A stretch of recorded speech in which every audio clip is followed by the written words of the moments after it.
ஒடுக்கப்பட்ட தாழ்த்தப்பட்ட மக்கள் உரிமைக்காக சட்டமன்றம், நாடாளுமன்றம், உள்ளாட்சி மன்றம், சர்வதேச மன்றத்தில், ஊடக மையத்தில் தவக்க முடியாத ஒரு தன்மான தலைவராக வலம் வந்து கொண்டிருக்கிற முன்னாள் சட்டமன்ற உறுப்பினர், இந்நாள் நாடாளுமன்ற உறுப்பினர், முனைவர், நம்ம கட்சியின் தலைவர், நம்ம நெஞ்சியெல்லாம் நிறைந்திருக்கிற அண்ணன் எழுச்சி தமிழர் அவர்கள் ஆணைக்கு இணங்க தீவெட்டிப்பட்டியில் நடந்த சாதிய வன்கொடுமையும் போலீஸோட அத்துமீறுதலையும் கண்டித்து மாபெரும் கண்டன ஆர்ப்பாட்டத்தை தலைமையேற்று நடத்தி கொண்டிருக்கிற வீராங்கனி தெய்வானி அவர்களை வந்தவர்கள் எல்லாம் வருக வருக வருக என்று வரவேற்று உறுப்பை ஆக்கி இதை ஏற்பாடு செய்திருக்கிற தலைவர் ஆணைக்கு இணங்க அன்பு தம்பி மாவட்ட கழக செயலாளர்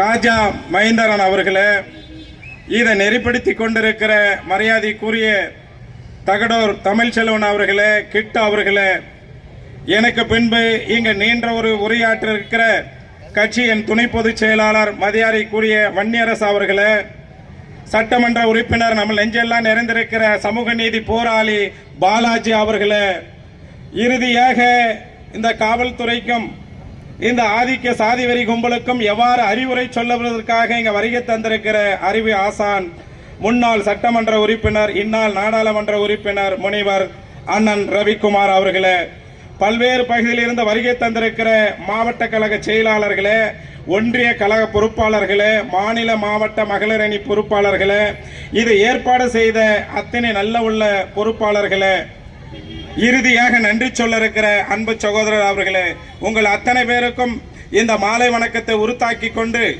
இந்த ஆர்ப்பாட்டத்தை நாம் எதற்காக நடத்தி கொண்டிருக்கிறோம் என்று எல்லாருக்கும் தெரியும்.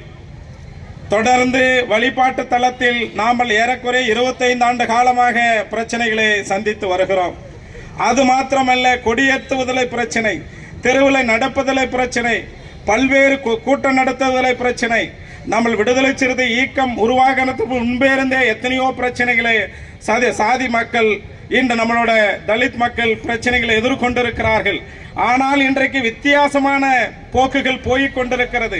ஆட்சிகள் மாறினாலும் தலித் மக்களோட பிரச்சனைகள் இன்றைக்கு வரைக்கும் மாறவில்லை. அதை நம்ம எதிர்கொண்டே இருக்கிறோம். அந்த வகையில் தான் இன்றைக்கு தீவெட்டிப்பட்டியில் நடந்தது வழிபாட்டு பிரச்சனை. அந்த வழிபாட்டு பிரச்சனையில மக்கள் நீதி கேட்கிறார்கள். இந்த வழிபாட்டு பிரச்சனை, இது அரசாங்கம் கோயில், இது அரசாங்கத்து உரிமையாளர் வந்து அரசாங்கம் தான் உரிமை கொண்டாட முடியும். இது இந்த அறநிலைத்துறை சம்பந்த நிர்வாகத்தில் இருக்கிறது. நீண்ட காலமாக 3 4 தலைமுறையாக நாங்கள் வழிபாடு செய்து வருகிறோம். இன்று நியாயத்தை கேட்டுக் கொண்டிருந்தார்கள். தேர்தல் நடந்த நேரத்தில் இங்கு தோத்து விடுவோம், இங்க தோத்து விடுவோம், இங்க போய்விடும், இங்க 6 போய்விடும், 7 போய்விடும், ஆனால் விழுப்புரமும் சிதம்பரமும் வெற்றி பெறவிடும் என்கிற வேதனையில் எதைய தின்னால் பித்தம் தீரும், எதை தின்னால் பித்தம் தீரும் என்று தெரியாமல் இந்த பிரச்சனையை உருவாக்கி இருக்கிறார்கள். வெக்கமாக இருக்கிறது, வேதனையாக இருக்கிறது. நாங்கள் வந்த வழியெல்லாம் புத்தர் வழியில வந்தோம், ஜோதிபால் பூலே வழியில வந்தோம், தந்தை பெரியார் வழியில வந்தோம், புரட்சியாளர் அம்பேத்கர் வழியில வந்தோம், ரட்டமலை சீனிவாசன் வழியில வந்தோம். இப்படி படிப்படியாக எங்கள் தலைவர்கள் வழியாக வந்து இன்றைக்கு அண்ணன் திருமாவளி தலைமையில இயங்கி கொண்டிருக்கிறோம். ஆனால் மித்த கும்பலுக்கு அப்படி அல்ல. சேக்கா தோப்புல அங்க விழுப்புரம் சிதம்பரம் பக்கத்தில் இருக்கக்கூடிய முந்திரி தோப்புல முந்திரி மரம் வெட்டியவனும், இங்க இருக்கக்கூடிய புளிய மரம் வெட்டியவனும், இங்க காட்டுல வெட்டியவன் தான் டி ஷர்ட்லையும் பேனர் போர்டிலையும் போட்டுக் கொண்டு திருப்புறார்கள். அவர்களுக்கு என்ன பொது அறிவு இருக்க முடியும்? எங்கள் தலைவர்கள் எல்லாம் அப்படி அல்ல. வரலாறு பேசக்கூடிய தலைவர்கள். புரட்சியாளர் அம்பேத்கரும் தந்தை பெரியாரும், இன்னைக்கு அண்ணன் திருமாவும் நாடாளுமன்றம், சட்டமன்றத்தில், சர்வதேச மன்றத்தில் நின்று பேசக்கூடியவர். யாருக்காவது துணிச்சல் உண்டா? வீரம் உண்டால், ஆனால் வீரம் இன்று எதில காட்டுவது? அறிவில காட்ட வேண்டும், புத்தியில காட்ட வேண்டும், உங்களோட வழிமுறைகளை காட்ட வேண்டும். சேத்தியா தோப்புல முந்திரி மரம் வெட்டியவனும், இங்க காடு வெட்டியவனும் எல்லாம் என்னோட தலைவர் என்று ஏற்றுக்கொண்டவர்களுக்கு எந்த அளவில் புத்தி இருக்கும்? அந்த அளவில் தான் இருக்கும். இன்றைக்கு காவல்துறை இந்த அளவில் மிச்சம் மீறி செய்திருக்கிறார்கள். இதே சேலம் மாவட்டத்தில் மல்லூர்ல கலவரம் நடந்தது. காடையாம்பட்டியில கலவரம் நடந்தது, மோரூர்ல கலவரம் நடந்தது, இன்றைக்கு எங்க நடந்திருக்கிறது? தீவட்டிப்பட்டியில நடந்திருக்கிறது, அருகில் இருக்கக்கூடிய மறுக்காலம்பட்டியில நடந்தது, அதே போல நத்தம் கலவரம் நடந்தது, அதே போல அவதானப்பட்டியில கலவரம் நடந்தது, அதே போல மகாராஜா கடையில துப்பாக்கி சூடு நடந்தது. அப்பியால் எல்லாத்துக்கும் மேலாக அமெரிக்கா ஏடுல வந்தது, பிபிசில வந்தது நத்தம் கலவரம். அப்பொழுதெல்லாம் அந்த தாக்குதலை நடத்திய அந்த களவாளிகளை காவல்துறை வேடிக்கை பார்த்து கொண்டிருந்தது. எங்க புடுங்க போயிருந்தார்கள் என்று யாருக்கும் தெரியவில்லை.